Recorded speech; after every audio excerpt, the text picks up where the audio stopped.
And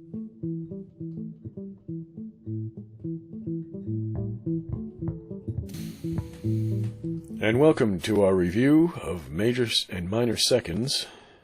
And looking at the picture here, we have a major and a minor second. Can you tell me which one is major? That would be the one on the right.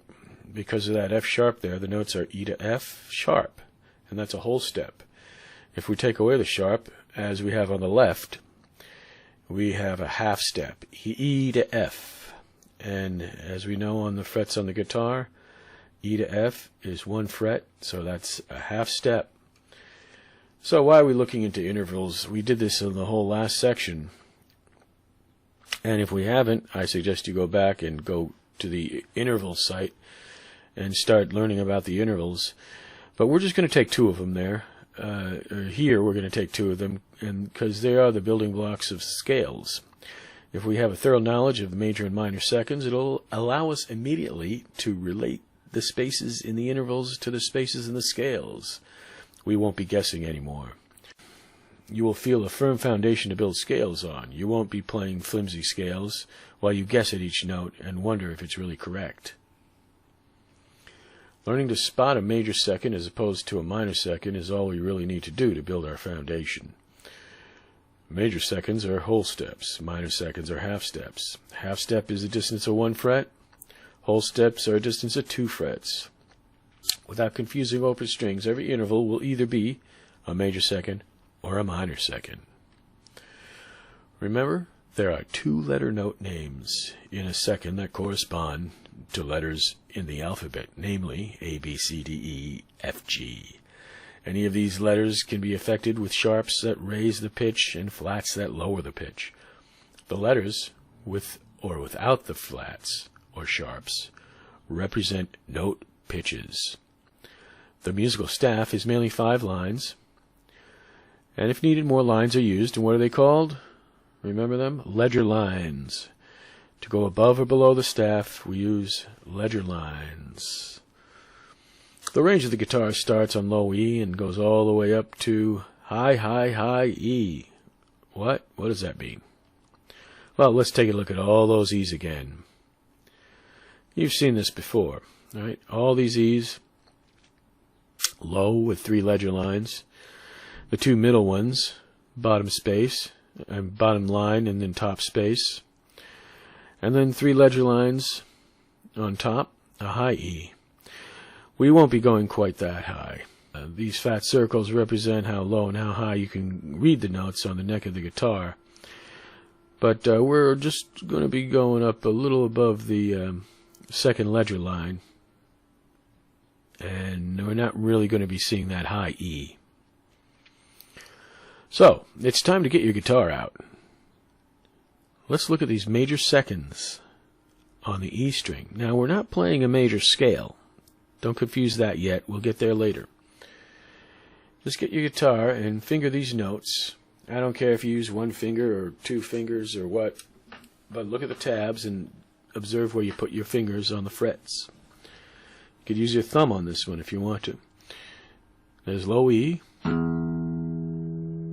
Now say your alphabet from E, A, B, C, D, E, F. E, F, G, A. Those are the notes there. And all you got to do is add the sharp. E. Now it's not F, but F sharp. So it's the 2nd fret. Then we got G sharp. Now that's a whole step, right? So it's got to be 2 frets up. That almost sounds like a major scale. But this one will sound different. And there we have A sharp. Play this backwards and forwards. E, F sharp, G sharp, A sharp, A sharp, G sharp, F sharp, E. And get to know those notes. Now on the A string, whole steps on the A string. A, B, C sharp, 4th fret, and D sharp on the 6th fret. Let's try that again. A, B, C sharp, D sharp. Backwards, D sharp, C sharp, B, A. And going to the D string, starting on D, 2nd fret E, whole step above F sharp,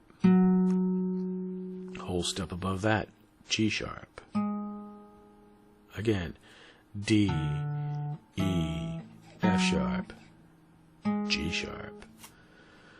Moving on to the G string, G, A, B, C sharp. Let's go down, C sharp, B, A, G. Very good. B string, B, C sharp, D sharp, E sharp. E sharp has another name. What's the name of E sharp? Anyone guess? Well, the trick is, if you see a sharp, think of the note above it, and you'll figure out what note it is. That would be F. B, C sharp, D sharp, and whole step would be E sharp or F. And the high E string, E, F sharp, G sharp, A sharp. A sharp's also known as B flat. A sharp, G sharp, F sharp, E. Alright, get to know those whole steps. And keep in mind that we've only done half the whole steps there. If you want to investigate further on your own, just familiarize yourself with the names. Don't be so concerned about reading them right now. We just want to get the idea of whole steps and half steps in your head. So on the E string, we would start on F, 1st fret, F, G, A, B, moving up 2 frets each time. F, G, A, B. On the A string, start on B flat, 1st fret. B flat, move up 2 frets, C, move up 2 frets, D, up to E, D string, E flat, 1st fret, F, G, A, 2 frets at a time. Let's go to the G string. We got an A flat, we have a B flat, we have a C, and we have a D. Now C, the B string, C, D, E, F sharp. And if you just think of the E string, what we see up there, the low one, do it on the high one now. F, G, A, B. And there we have all the major seconds up to the 6th and 7th frets. Now here's a grand tapestry of all the notes up to the 5th fret, because we're looking at the minor seconds now. And just pick up any 2 notes and you'll get a minor second. Any 2 of these notes next to each other, starting on low F, go up 1, there's F sharp, F to F sharp. That's actually called a raised unison because it goes by the same letter name, but for our purposes it's the sound of a minor second. We could have called that, what? G flat. For those of you who remember their intervals, F to G flat is a minor second. F to F sharp, same note, but called a raised unison. Alright, F sharp to G, minor second, minor second. Just familiarize yourself with these notes. G, F sharp, A, and going up to B flat, B, C, C sharp, D, E flat, E, F, F sharp, G, A flat, A, B flat, B.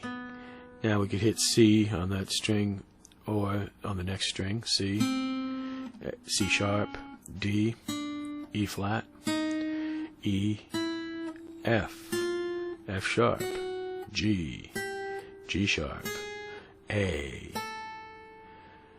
Familiarize yourself with this chart, this fingering chart here, and remember where these notes are.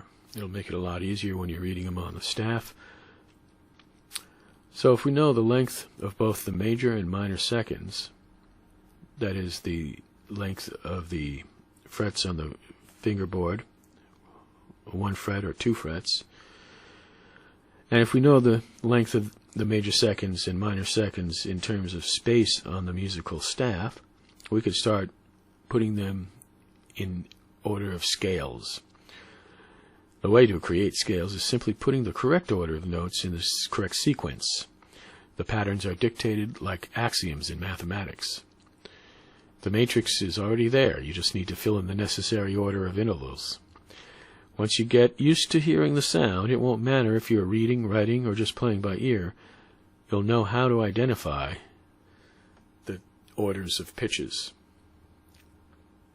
If you can recognize a major second as a whole step, you'll know that your next note will be 2 frets away.